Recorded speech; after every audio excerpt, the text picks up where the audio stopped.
President Biden is trying to thaw out icy relations between the United States and China. He hinted at renewed talks between the U.S. and China after the G7 summit this weekend.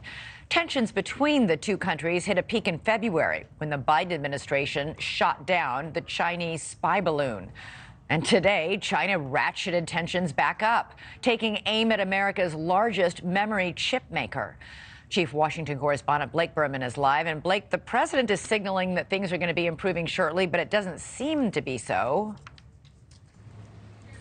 Yeah, it doesn't seem to be so, Elizabeth. You're right. Countering China's influence was one of the key themes at the G7 meetings in Japan over the weekend. But the president seemed to suggest at least a little bit here that tensions between the U.S. and China could be smoothing out here at some point here in the upcoming future.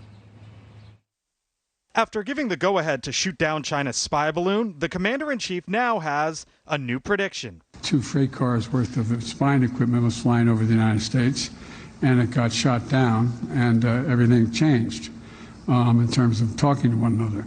I think you're going to see that begin to thaw very shortly.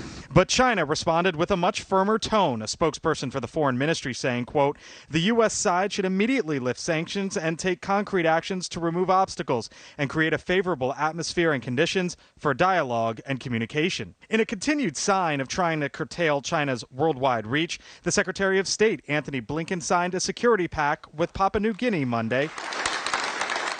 Blinken canceled his last trip to China as a result of the spy balloon. The State Department, though, will not say when the country's top diplomat might return. We've made clear that we think it's important that we engage with China about issues of shared concern and about issues where we have concerns about actions by the PRC. Even if tensions do thaw, the relationship between the world's 2 largest superpowers could stay lukewarm at best. I think a lot of times we hear the word thaw and we think that it's going to be the emergence of like a friendly relationship.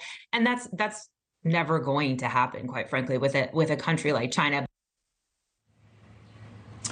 Now, Elizabeth, you mentioned that chip maker. That's Micron. Over the weekend, China banned Micron products from within its country, citing security risks. Micron is based in the U.S., some 40,000 employees all over the country, all over the world, rather. The State Department today reacted, pushing back on it, and the Commerce Department said that claim of security risks from Micron has, quote, no basis in fact. Right. Elizabeth? Largely, this is seen as a retribution, tit for tat, after we stopped chips going for semiconductors to China. Okay, Blake Burman, thanks so much from the White House. Thank you for watching. Go to newsnationnow.com to find NewsNation on your television provider. And don't forget to click the red subscribe button below to get more of NewsNation's fact-driven, unbiased coverage.